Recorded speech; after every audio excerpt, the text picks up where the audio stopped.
రాజధాని అమరావతికి ఘనమైన చరిత్ర ఉందన్నారు విశ్రాంత ఐపీఎస్ అధికారి ఏబీ వెంకటేశ్వరరావు. 1261వ సంవత్సరంలో రాణి రుద్రమదేవి ఏర్పాటు చేసిన శాసనాన్ని వెలుగులోకి తీసుకొచ్చారు. అమరావతిలో కట్టబోయే హెల్త్ సిటీలో రాణి రుద్రమదేవి శాసనాన్ని ఏర్పాటు చేయాలన్నారు. ఆ కాలంలోనే రాణి రుద్రమదేవి హెల్త్ సిటీని ఏర్పాటు చేశారని గుర్తు చేసుకున్నారు. భవిష్యత్తులో పిల్లలకు తెలియజేసే విధంగా ప్రభుత్వం చర్యలు తీసుకోవాలని ఏబీ వెంకటేశ్వరరావు కోరారు. 1261వ సంవత్సరంలో రాణి రుద్రమదేవి తన జన్మదినాన్ని పురస్కరించుకుని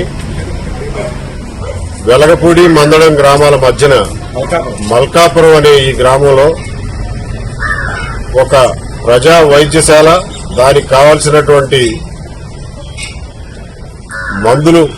మందు చెట్లు పెంచడానికి ఒక చిన్న దీవి, అలాగే ఈ రెండు గ్రామాల మధ్యలో ఉన్నటువంటి భూమంతా ఈ ప్రజా వైద్యశాలని మెయింటైన్ చేయడం కోసం ఇచ్చినట్లుగా రాసిన శాసనం ఇది.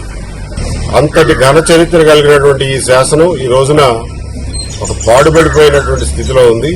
దాన్ని పునరుద్ధరించాల్సిన అవసరం, అలాగే అమరావతి రాజధానిలో ఏర్పాటు చేస్తామంటున్నటువంటి హెల్త్ సిటీలో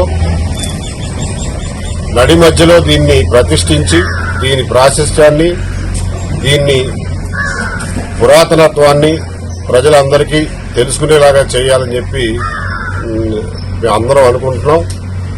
దీనికోసం ప్రభుత్వానికి కూడా